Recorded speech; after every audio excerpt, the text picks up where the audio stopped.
Ya temboknya pas kita tempelin juga masih panas juga. Tembok ini? Ya masih panas banget. Karyawan Teradrone turun, kondisinya nggak mudah.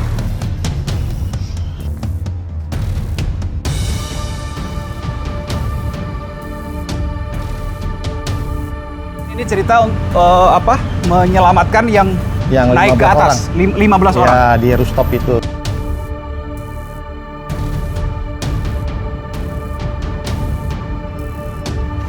Tapi saya izin dulu ya, di Iya, lantai 3, kalau nggak boleh. masuk dulu Pak.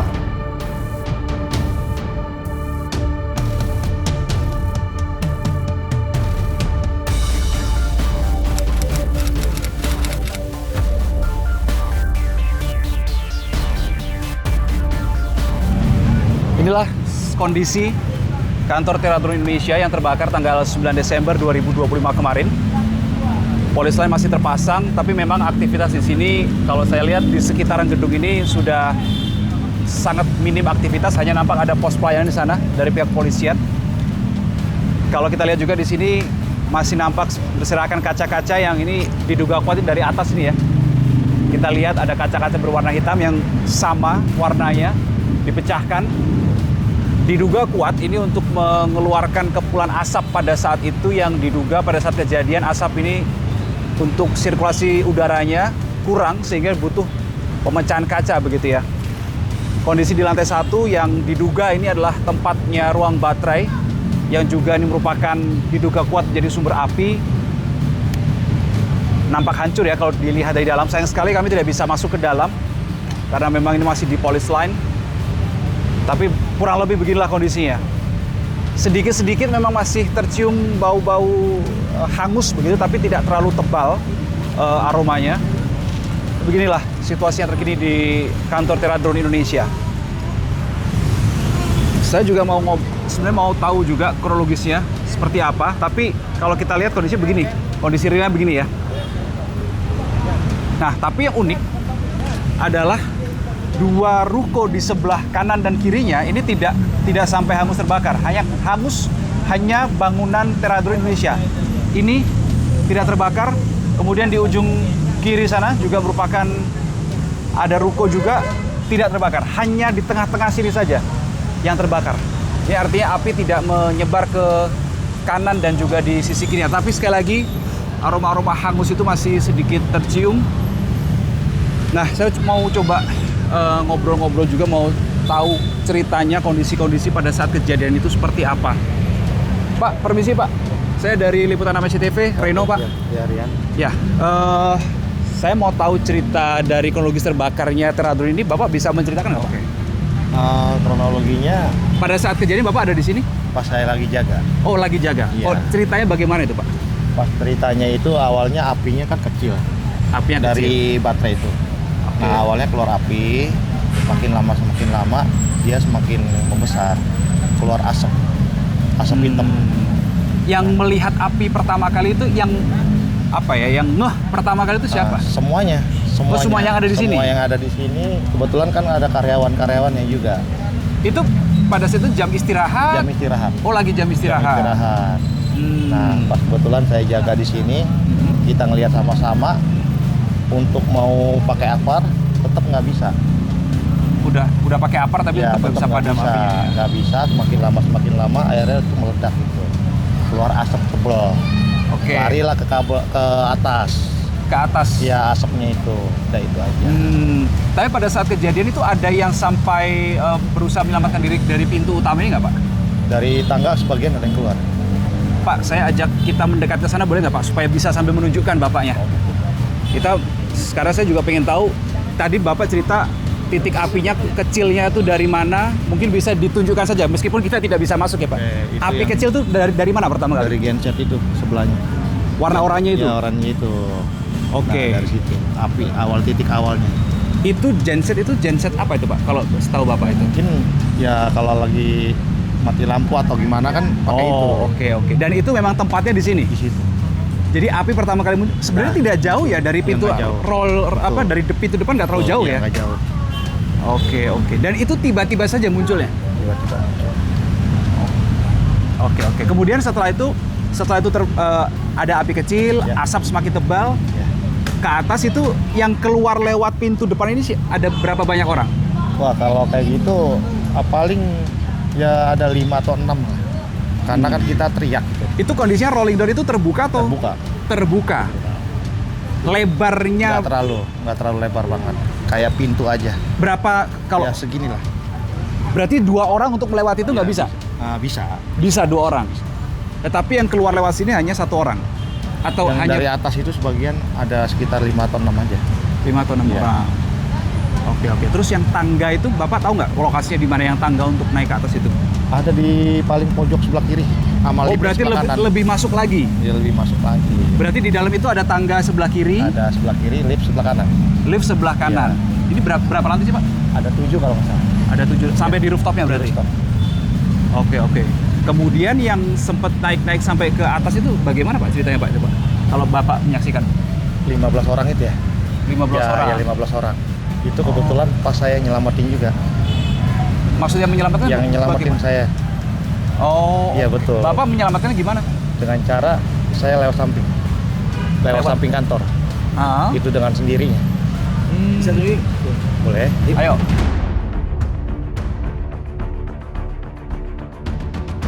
Rian ini cerita menyelamatkan yang Yang naik ke 15 atas. 15 orang. Ya, di rooftop itu. Kita minta izin sama punya perusahaan. Minta Ini izin. satu kantor? Enggak, sampai ke atas. Sampai ke atas. Enggak, maksud saya satu usaha Satu sama kantor, Tera. ya. Oh, oke. Nah, kita dari sini, kita minta izin. Saya minta tolong, saya mau nyelamatin 15 orang yang ada di atas. Di rooftop itu. Ya, betul. Kita boleh masuk nggak ya? Boleh ngeliat nggak kita? Kalau ke dalam, Bisa nggak? boleh minta izin. Oh. Nggak masalah. Nggak masalah. Oke, kita udah dapet izin untuk masuk. Boleh masuk ya Pak ya? Oke, permisi. Bapak dari ECTP. Ya, saya dari Petani CTV Pak. Emang Bapak pas banget ketemu sama saya. Saya yang viral, Ini berarti yang viral di akses- TikTok katanya. Oh gitu ya? Ini akses Bapak Sendiri saya lari. sendiri. Sendiri. Kenapa kok bisa inisiatif buat lewat sini tuh? Bapak emang hafal mappingnya atau gimana? Karena saya dari lapangan situ, Heeh. mereka kan minta tolong. Heeh. Saya dari lapangan ke warga, Heeh. saya lihat di kantor ini yang bisa saya atasin. Oke.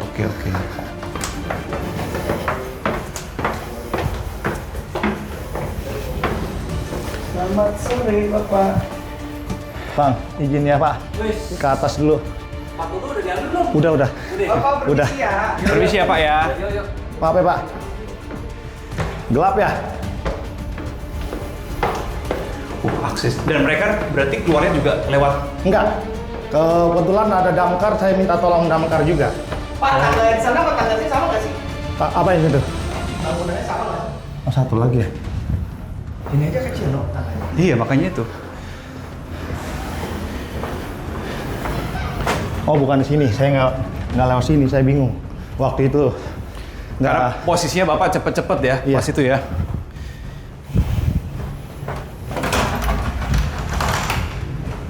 Saya lompat dari sini. Nah, coba. Bapak lompat dari sini. Saya lompat dengan sendirinya. Hah?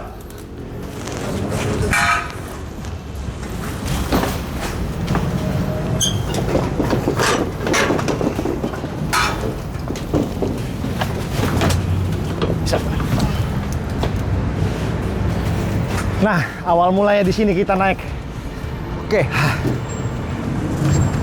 Oke, jadi kita udah di Nah, ini gimana caranya saya ke situ nggak bisa. ke situ tuh mana? Ke sana dulu nggak bisa. Akhirnya saya tutup ini pintunya. Hah? Saya manjat. Manjat Langsung lagi, Bapak manjat lagi ke atas? Iya.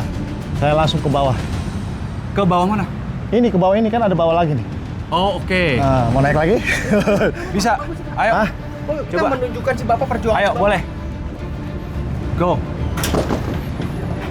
Jadi nggak cuma berhenti di sini. Pak Rian ini masih naik lagi.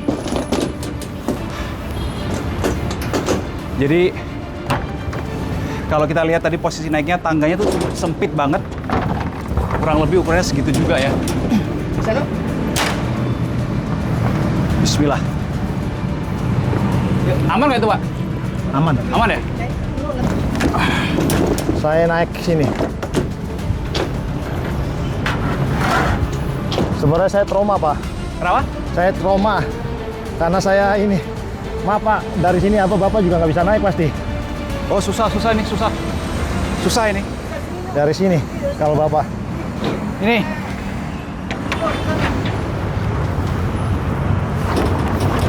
Awas, Pak ya. Ya, ya. Awas, Pak ya. Atas selanya itu. Ke depan lagi, hati-hati ke belakang.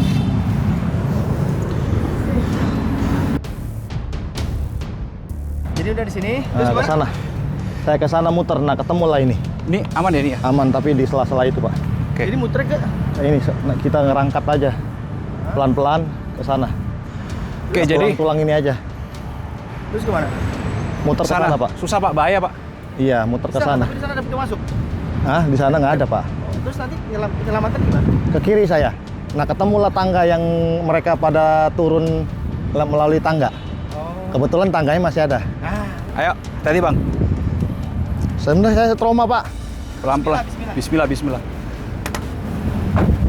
Pak Rian saja trauma nih, apalagi saya baru pertama kali nih. Wits.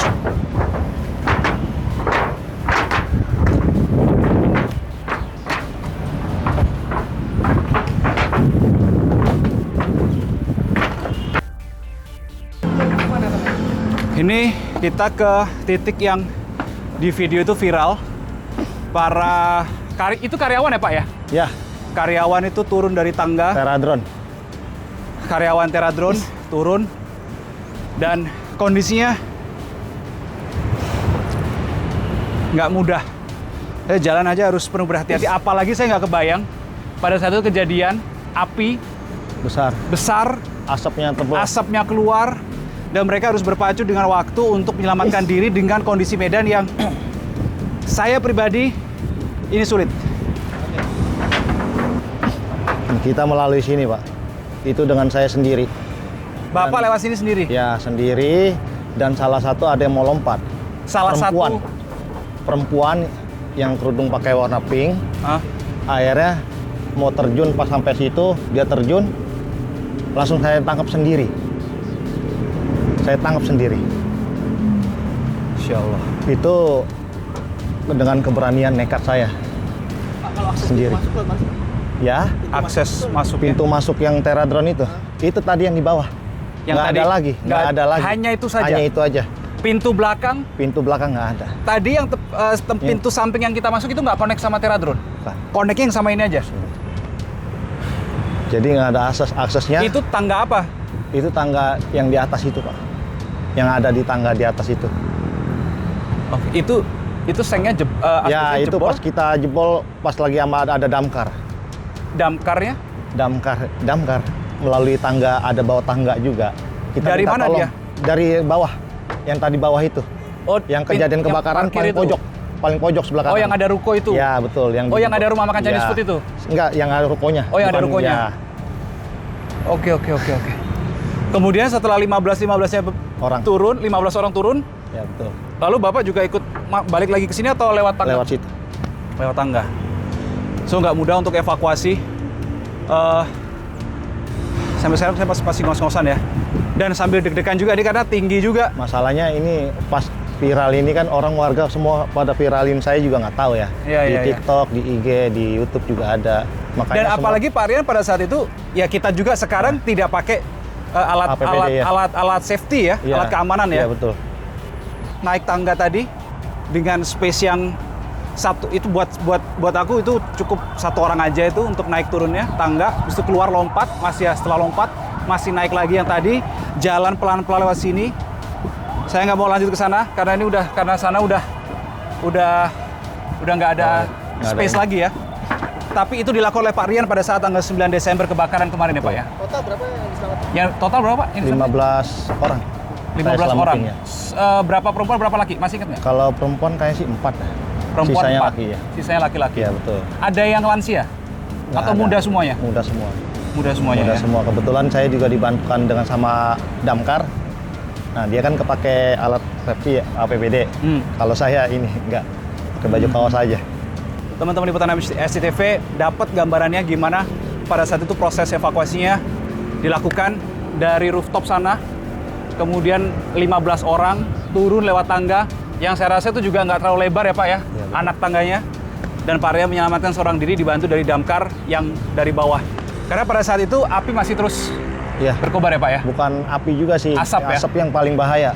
Ya temboknya pas kita tempelin juga masih panas juga. Tembok ini? Ya masih panas banget. Oh, karena kebakaran masih berlangsung ya? Ini sekali lagi eksklusif, kita bisa dapat cerita dari Pak Rian yang menyelamatkan 15 orang.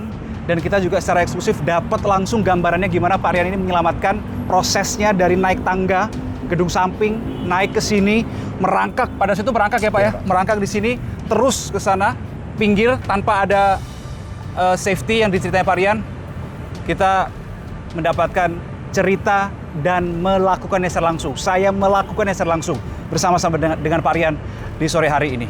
Makasih Pak Rian ya. Oke, siap Pak.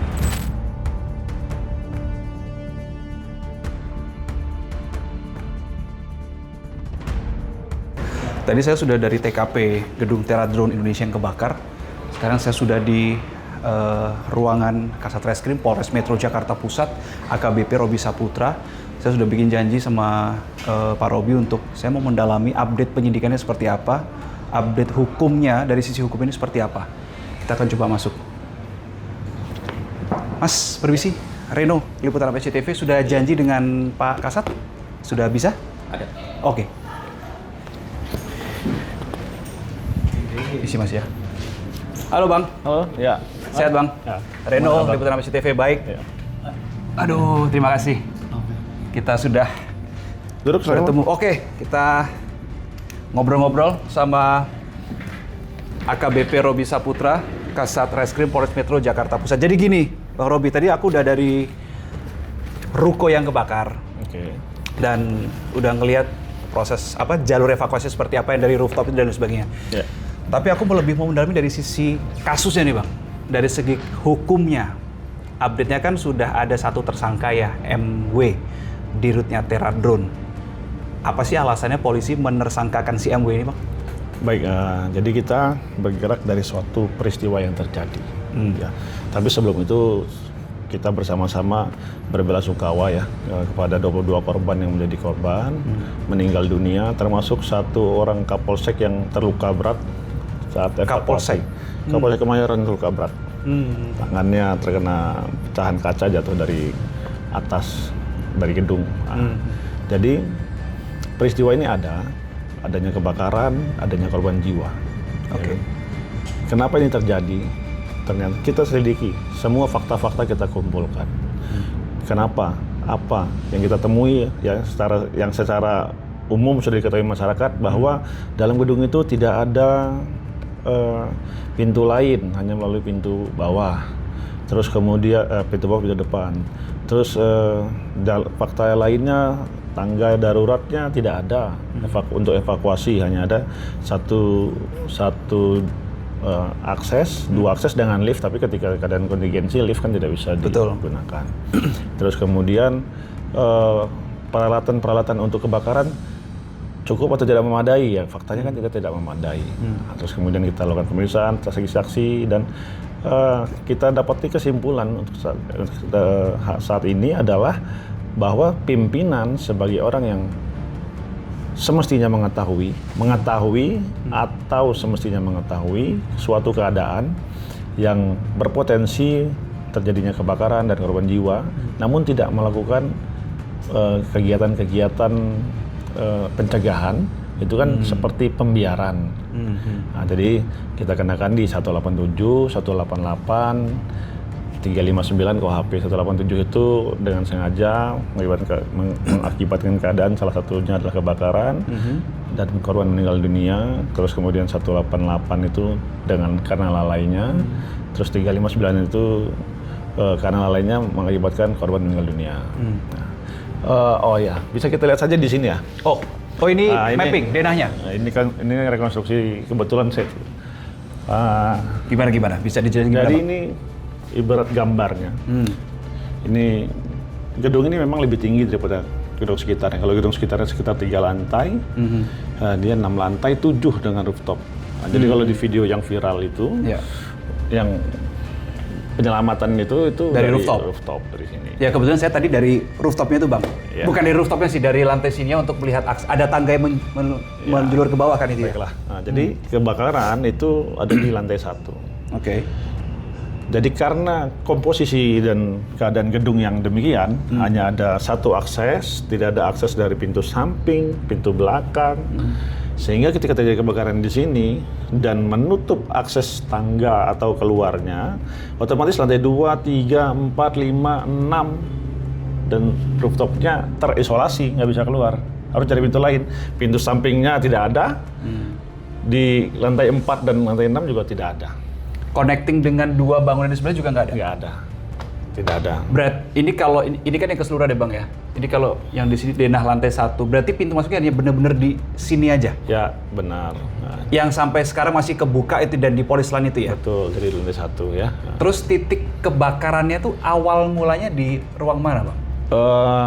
Menurut keterangan saksi adalah di daerah gudang, namun resminya nanti akan secara saintifik disampaikan oleh Laboratorium Forensik Polri. Kemudian tangga itu hanya tangga untuk perorangan jalan sekitar 1,5. Lebarnya berapa ini? 1,5 meter lah ya. 1,5 meter lebar tangganya ya. Oke, jadi secara kasat mata gedung ini tidak mencukupi standar K3 ya, keselamatan dan kesehatan kerja. Jadi kembali lagi tadi sebagai pimpinan tentu saja mengetahui keadaan tersebut, dan kebetulan berdasarkan hasil pemeriksaan yang bersangkutan ini dulu di perusahaan sebelumnya dia di bagian K3. Si MW ini? Si MW. Di perusahaan sebelumnya juga di K3? Betul, namun ketika jadi dirut di sini kok malah tidak K3-nya yang ini jadi tanda tanya juga nih bener ya?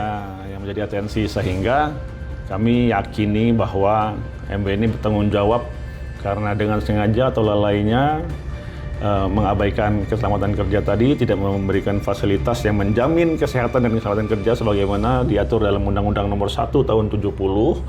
Terus kemudian juga bangunan ini peruntukannya adalah untuk kantor sebenarnya. Harusnya tidak ada penyimpanan barang-barang yang berpotensi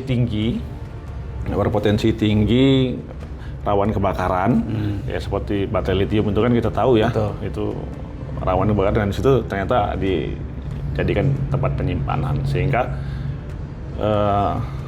ada alat bukti di TKP bisa kita lihat.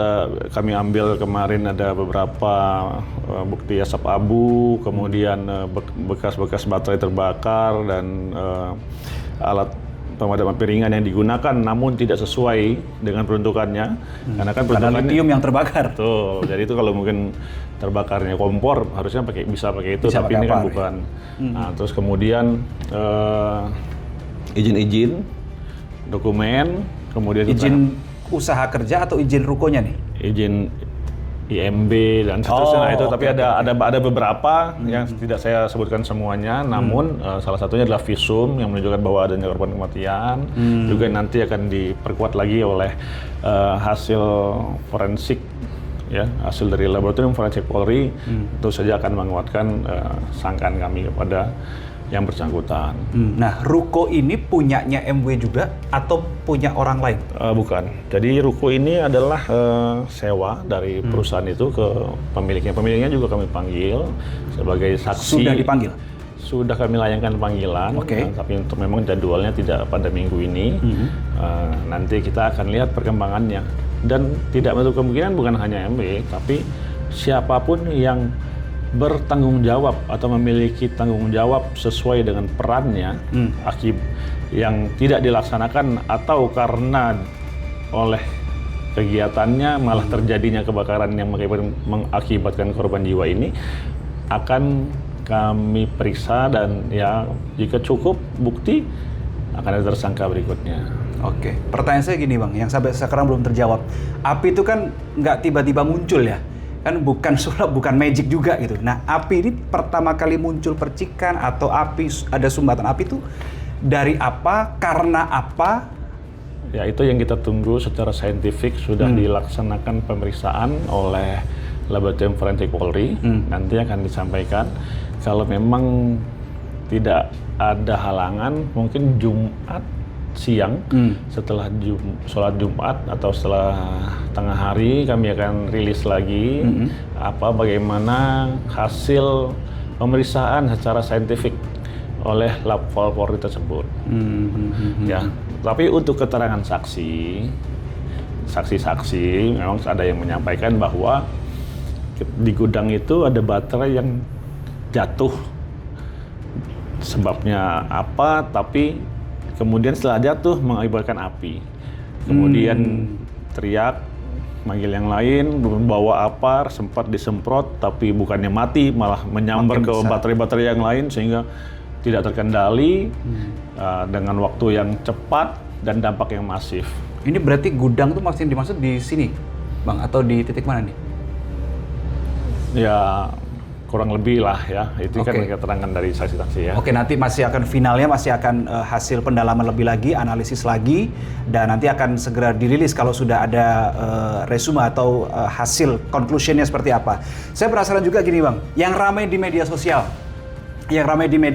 adalah terkait dengan banyak yang mengaitkan, banyak yang bilang, oh Terradrone ini terkait dengan sawit dan lain sebagainya. Apakah ini hanya analisis netizen saja atau penyidik juga sudah sampai ke titik situ, Bang? Ya, kami juga menerima info seperti itu. Kami juga melihat dari cyber patrol kami ada beberapa konten yang menghubung-hubungkan dan juga komentar-komentar netizen yang menyampaikan demikian. Namun berdasarkan fakta-fakta penyelidikan dan penyidikan sampai dengan saat ini kami belum menemukan korelasinya antara kebakaran ini dengan apa yang disampaikan di media sosial. Karena kan ya namanya media sosial ya.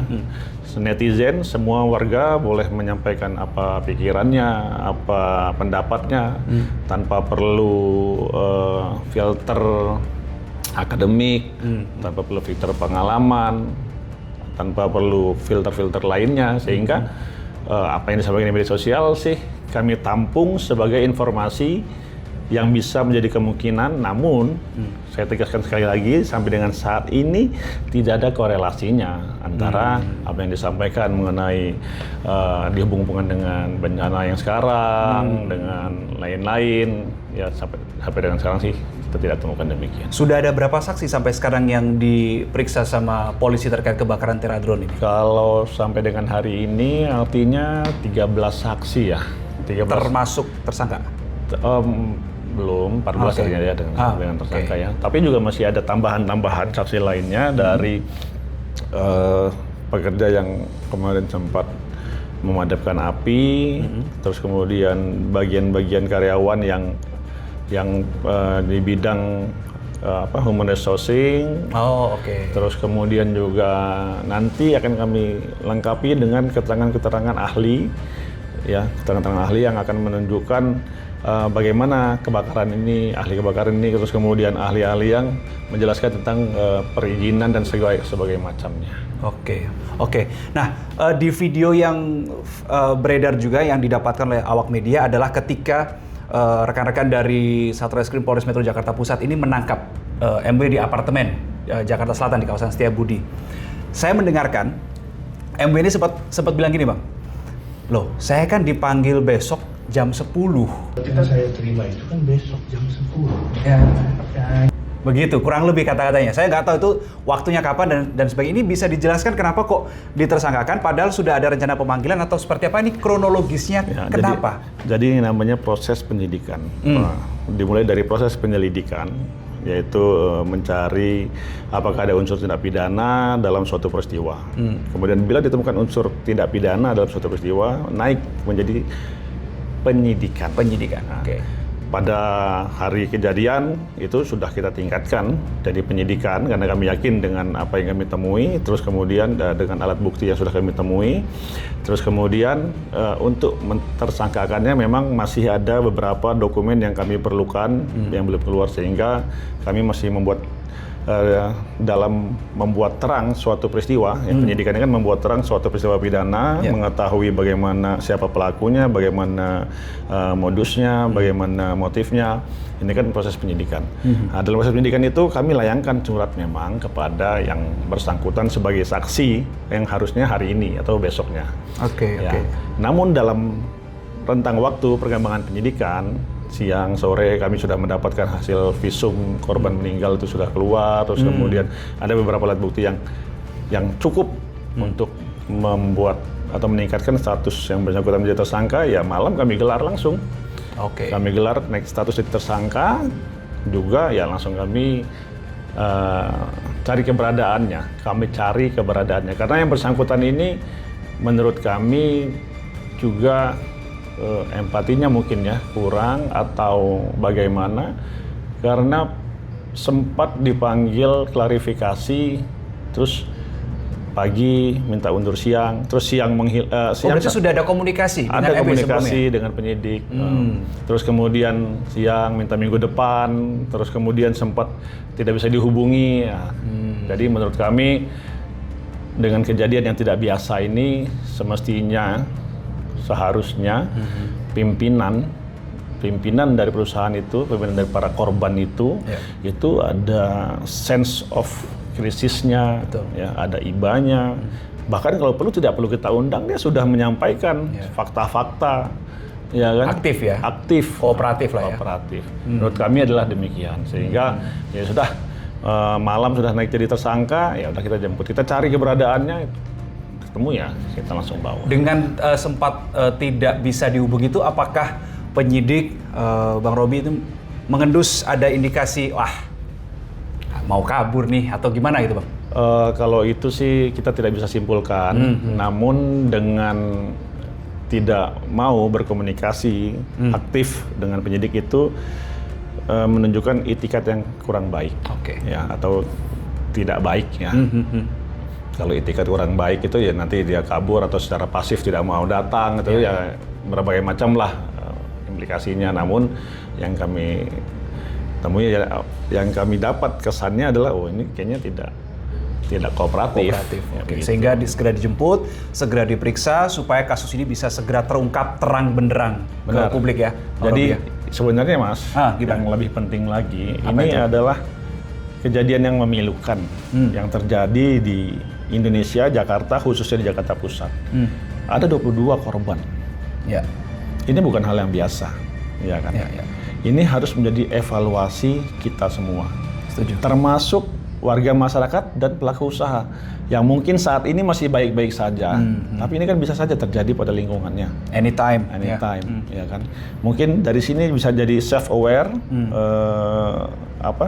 rasa khawatir, rasa mawas diri.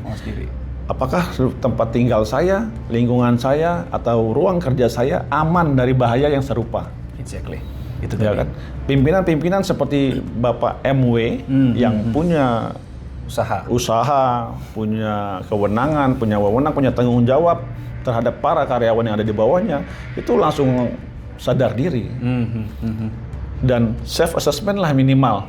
Yang paling murah kan. Mitigasi awal ya, ini udah aman belum nih tempat gua gitu kan. Itu namanya self assessment ya. Kita menilai diri kita sendiri, menilai tempat kita ini sudah aman belum. Kalau belum aman ya perbaiki. Belum ada ini kayaknya kalau ada kayak gini ini nggak ada jalan keluar nih, harus bikinlah jalan keluarnya. Ini masyarakat atau karyawan saya nggak tahu nih kalau terjadi bakaran harus bagaimana, jadi ada banjir harus bagaimana.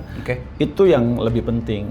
Jadi, sehingga yang ada di sini itu kami harapkan bahwa tanggung jawab pimpinan itu juga ada tanggung jawab pidananya yang menyertainya, ya kan? Dengan lalainya saja ada, apalagi sudah mengetahui, sudah tahu implikasinya akan seperti itu, tapi tetap tidak dibiarkan, atau bahkan dengan sengaja membiarkan, ya itu jadinya pidana juga bisa lebih banyak, lebih berat. Oke, terima kasih AKBP Robi sudah meluangkan waktu, makasih. sudah berdiskusi. Selamat bekerja, selamat Sama-sama. menyelidiki secara hukum. Semoga kasus ini bisa terbuka dengan terang. Kalaupun ada tersangka lainnya, kita akan nantikan bagaimana update-nya. Tapi satu lagi yang saya garis bawahi dari Bang Robi tadi adalah bagaimana semua usaha, semua masyarakat, tidak hanya tempat usaha ya, tapi rumah juga mungkin lingkungan sekitar ini bisa self-awareness-nya ada untuk mengetahui, untuk menilai apakah situasi di lingkungan sekitar saya sudah aman atau belum. Kita nantikan perkembangannya bagaimana.